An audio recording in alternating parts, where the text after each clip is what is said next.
Buya Hamka dimasukkan ke dalam penjara. Naik tapak kaki sepatu ke atas meja. Buya Hamka duduk. Ditunjuk dengan telunjuk hina. Hei Hamka, pengkhianat negara, mau menjual NKRI ke Malaysia. Sampai terlintas di hati Buya Hamka, nampaknya pisau silet di tepi penjara. Hamka, ambil pisau silet itu, potong saja ke tanganmu. Tak ada gunanya kau hidup. Di Maninjau kau bergelar datuk, di Masjid Al-Azhar kau bergelar buya, doktor dari Al-Azhar. Tak ada gunanya kau hidup dihina.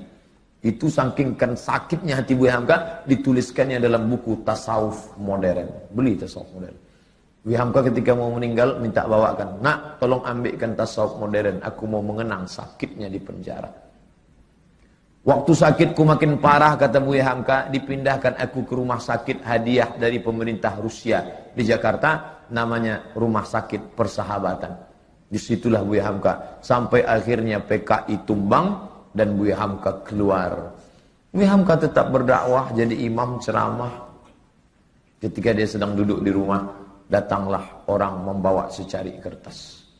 Assalamualaikum Buya. Waalaikumsalam. Tolong baca kertas ini. Apa isinya? Kalau aku mati nanti, tolong yang menyolatkan jenazahku adalah Hamka. Yang menyiksa, yang memenjarakan Buya Hamka selama 4 tahun itu akhirnya mati juga. Saya waktu itu penasaran, mau tak Buya Hamka ini? Mau tak? Mau Buya Hamka. Di situ kesal saya tutup buku itu. Kok mau dia? Kok mau Buya Hamka? Andai saya lah itu, disiksa orang saya, lalu datang utusannya, andai aku mati, tolong yang mengimamiku Ustadz Abdul Somad. Cari Ustadz Abu. Aku tak mau. Sampai mati takkan ku solatkan. Barulah saya sadar betapa lembutnya hati Buya Hamka. Lunak Buya Hamka. Dia tak pernah di Al-Azhar. Sekalipun dia tak pernah Azhar. Tapi Al-Azhar memanggil dia. Memberi dia gelar doktor. Tak pernah kuliah di Azhar. Ustadz Somad 4 tahun di Azhar. Balik LC. Sadar diri, aku tak selevel. Hamka luar biasa. Difitnah. Bersebar info seluruh Indonesia bahwa Hamka plagiator. Plagiator. Novelnya itu katanya diambil dari Al-Manfaluti, sastrawan Mesir. Ditulis di harian Lekra, PKI punya. Siapa yang memfitnah dia? Pramudia Anantatur. Pram. Buya tak melawan. Diam. Akhirnya isu itu hilang.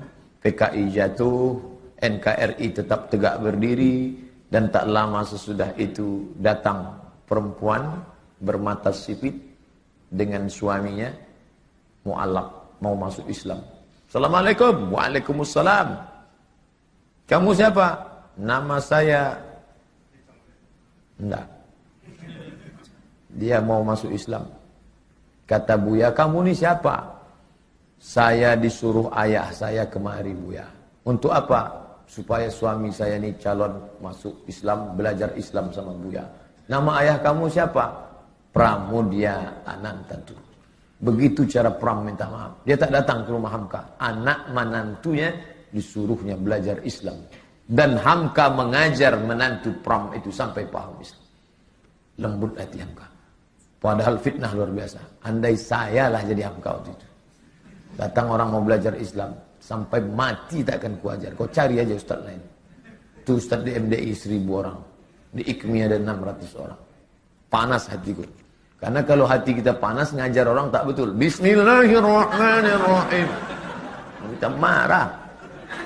Tapi ternyata marah Hamka itu melebur. Bersama apa? Maaf. Tak berkesan. Kalau masih berkesan, berbekas. Bukan maaf. Saya maafkan dia Pak Ustaz, tapi untuk datang ke rumahnya rasanya 2030 lah Pak Ustaz. Belum, itu belum maaf.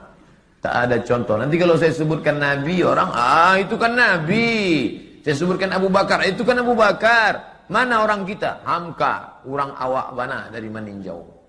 Bisa dia memaafkan. Luar biasa Haji Abdul Malik. Tapi jangan bayangkan Hamka itu tak pemarah. Hamka itu pemarah. Waktu dia pergi haji naik kapal, berhentilah kapal di pelabuhan Padang.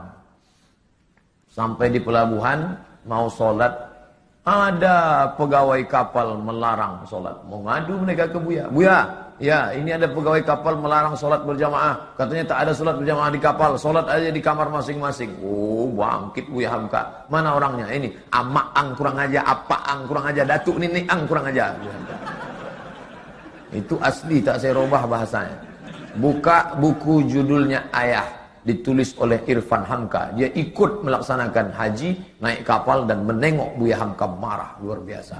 Jadi Hamka itu ada saatnya dia marah, ada saatnya dia lunak, ada saatnya dia berkonfrontasi, ada saatnya dia lembut. Dalam masalah kunut subuh, lembut hati Buya Hamka. Diundang oleh orang NU di Jember, diangkatnya tangan. Allahumma hdina fiman hadain, amin. Orang semua tahu dia Muhammadiyah. Muhammadiyah tak berkunut, tapi hatinya lunak menjaga persatuan umat. Tapi ketika diajak dia oleh HMI, oleh Himpunan Mahasiswa Indonesia untuk menyambut Paus Paulus, tak mau deh.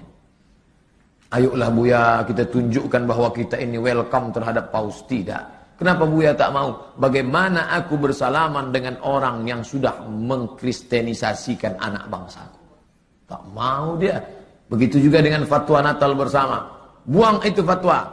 Ratu Alam Shah Prawira Negara tertekan karena Presiden Menteri mau Natal bersama. Cabut fatwa Natal. Atau Buya berhenti jadi ketua MUI. Lebih baik aku berhenti jadi ketua MUI daripada mencabut fatwa Natal bersama.